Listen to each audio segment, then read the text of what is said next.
Hi, my name is Mallory, and I was one of the 15 Shanghai American School Pudong students who had a chance to join Microcampus.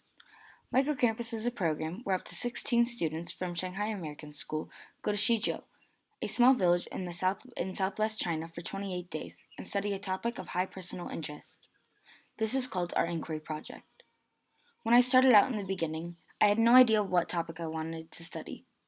They were all so interesting to me, but I finally settled on local foods of Xizhou. I chose this topic because I've always loved cooking and I also enjoy experiencing new cultures. I figured, if I love food, what better way to express the native culture than through their local cuisine? So, I started off with my background information and gathered plenty of details about the topic.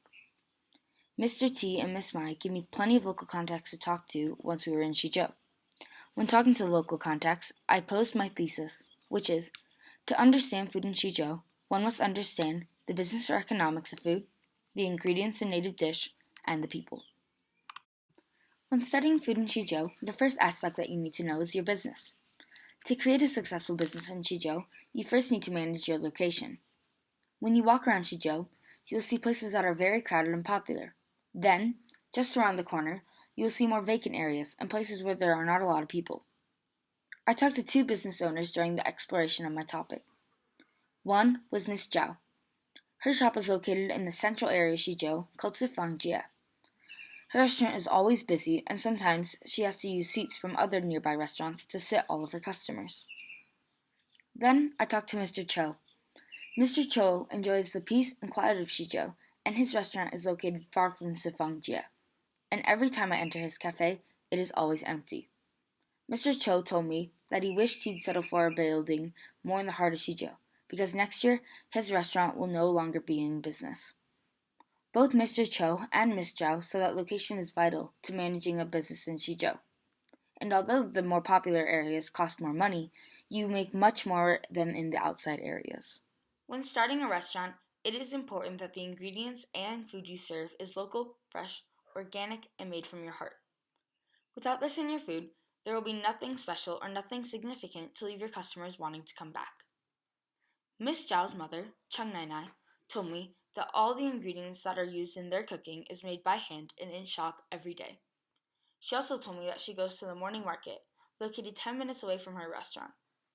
Some of the other restaurants in Xizhou use this, and they are much more successful than the businesses who import their food from other areas. The last aspect is managing customers and competition. For restaurants in Xizhou, there's a lot of competition as there are over 12 restaurants in the area.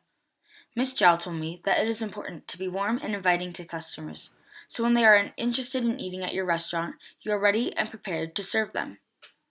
During my many conversations with Miss Zhao, she would leave and go welcome possible customers into her restaurant. She told me that if you come to them, they will reoccur to your restaurant. Business is blossoming in Xizhou with its current uprise in tourism, and it has been an amazing experience to see the businesses in Xizhou and further learn about the restaurants in the area. The next thing you have to know is the food and final dish. This is by far the most important part, as it addresses the actual food rather than the different aspects. Like any dish, you first start out with the ingredients. All the ingredients are local and organic in Xizhou. Every restaurant owner I talked to said that their food was organic, whether it was produced in Xizhou or not, and that all the ingredients should always be local, otherwise they are not good for you. Most people gather ingredients from the morning market. The morning market is a market ran by local farmers in the area. When I was talking to one of the farmers, she told me that they work for almost 8 hours a day in the fields to produce these products. I found this fascinating that they have to go through that long of labor a day. The ingredients they produce include vegetables, spices, fruits, and even meat products. These are all used in popular dishes such as baba, raw meat dishes, fish soup, and erkwai or arsi. These are some of the most popular dishes in Xizhou, and local ingredients are always used. This is why they are not only local favorites, but tourist favorites as well, because they are organic, fresh, and made by hand. After I learned about these popular dishes, it was time for me to get some hands-on experience. I talked to Miss Zhao, who has been my main guide of support throughout my entire time here, and she told me that she has faith and trust in me and that I could help her work in the kitchen. The bonds we created that day are unforgettable, and I even have a recipe of my favorite dish that she taught me. This is a local bai dish called liangji mixian. This dish is made from arsa noodles, and then you add vinegar, soy sauce, chilies, peanuts, cabbage, and other herbs and spices. It was with cooking with Miss Zhao where I realized that this place is my home, and I've created bonds with so many locals here that it's going to be very hard to leave. And from that bond, Miss Zhao, I have posed my third section of my thesis, the people. People play a big part in the food in the Xizhou area. From the tourists, locals, and the people serving the food, they all play a big role in creating food native to Xizhou. The first is locals. Locals enjoy their food with heavy sauces and very spicy. They also enjoy more raw meats and also enjoy sweet treats such as rose jam or sweet baba. But when tourists or foreigners come to Xizhou, restaurant owners have to alter their dishes accordingly to their ethnic beliefs and tolerance levels. For instance, I had a restaurant owner ask if I was Indian. My friend started laughing, but he was making sure that I could have pork in the dish I ordered. Also, people are not accustomed to the spice here, so most restaurants leave the dish plain and allow customers to add their own spice. But the main purpose of this section is getting to know the people serving the food. The connections I have made with restaurant owners throughout Xizhou have been wonderful. My favorite connection that I have made is with Miss Zhao. Miss Zhao and I talked for over an hour, and she trusted me enough to cook in her kitchen, not only for me, but for other customers and even lunch for her son. Miss Zhao has always lived in Xizhou and told me that she needed a steady source of income, so she started Old Town Snacks. She said it took a lot of hard work and effort to start this business, but it is now one of the most popular restaurants in Sifang.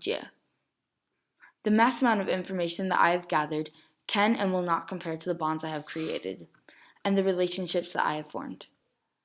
You go to a restaurant and remember what you eat, but try connecting with the server and understanding their story, and if you do, amazing things will take shape.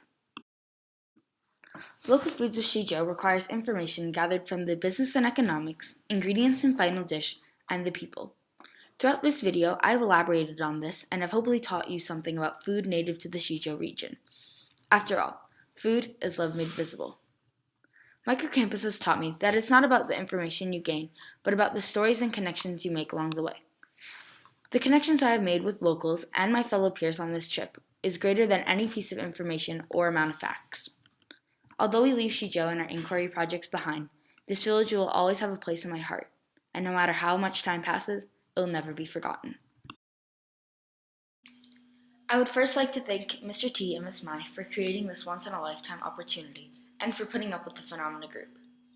You guys have been so wonderful throughout this trip that I thank you endlessly for all you have done. I would next like to thank Ms. Zhang and Ms. Zhao for being second chaperones on the trip, and for going on multiple teacher supports to help us gather information about our topic. Next, I would like to thank Sophie. Sophie, you never fail to make me smile and make the Phenomena Group laugh when it is not our best day. Now, Miss Zhao. Miss Zhao, you have been so amazing and wonderful over my time here. Whenever I walk into your restaurant to cook or just have lunch, you never have that smile leave your face. Thank you for the cooking experiences, information, and relationships we have formed. These will never be forgotten. Lastly, I would like to thank the Phenomena Group for being not only my friends, but my family over the past 28 days. I will miss you all, but I know that we will never forget each other or this experience.